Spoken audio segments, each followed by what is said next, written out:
അപ്പോൾ ഇന്ന് നമുക്ക് കിട്ടിയ വർക്ക് എന്ന് വെച്ച് കഴിഞ്ഞാൽ പുല്ലുവെട്ടലാണ്. കോസ്റ്റ്യൂം കാണുമ്പോൾ തന്നെ കുറച്ച് പേർക്കൊക്കെ മനസ്സിലാവും, കണ്ട് ശീലമുള്ളവർക്ക്. ഇനി ഈ ഒരു പോർഷൻ ഇങ്ങനെ വെട്ടണം. വെട്ടാൻ വേണ്ടി മെഷീനിൽ പെട്രോളൊക്കെ ഒഴിച്ച് ചാട്ടയൊക്കെ സെറ്റ് ചെയ്ത് വെട്ടാനിറങ്ങി. പിന്നെ ഒരു സൈഡിൽ നിന്ന് കുറച്ച് വെട്ടി കഴിഞ്ഞപ്പോഴേക്കും മെഷീൻ്റെ 2 പാർട്സ് അങ്ങോട്ട് പോയി. മുമ്പേ തേഞ്ഞതാണ്. പിന്നെ ആ സാധനം പോയി ടൗണിൽ പോയി വാങ്ങിയിട്ട് വെട്ടാൻ തുടങ്ങി. പിന്നെ വേറെ സൈഡിൽ നിന്ന് തുടങ്ങിയത്. വേറെ സൈഡിൽ നിന്ന് വെട്ടാൻ തുടങ്ങി.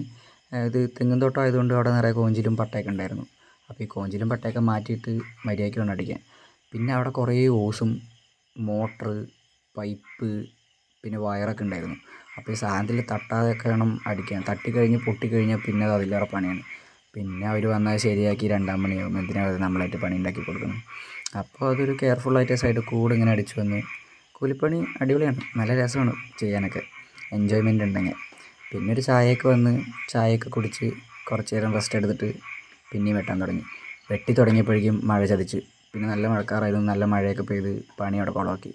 പിന്നെ ഏകദേശം കുറച്ച് നേരം പണിയൊക്കെ എടുത്ത് മഴയൊക്കെ കണ്ട് പണി നിർത്തിയിട്ട് ഒരു ആമക്കുട്ടീനെയൊക്കെ കണ്ടു. അതിനെയൊക്കെ കണ്ട് പിന്നെ ടാറ്റയൊക്കെ കൊടുത്തിട്ട് പിന്നെ ഞാനിങ്ങോട്ട് വന്നു.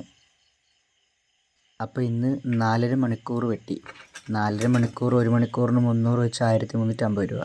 അതിന് പാർട്സിൻ്റെ 170 പെട്രോളിൻ്റെ 300 കൂടെ മൈനസ് ചെയ്താൽ 880 രൂപ ലാഭം കിട്ടി. അപ്പോൾ നാളെ കാണാം.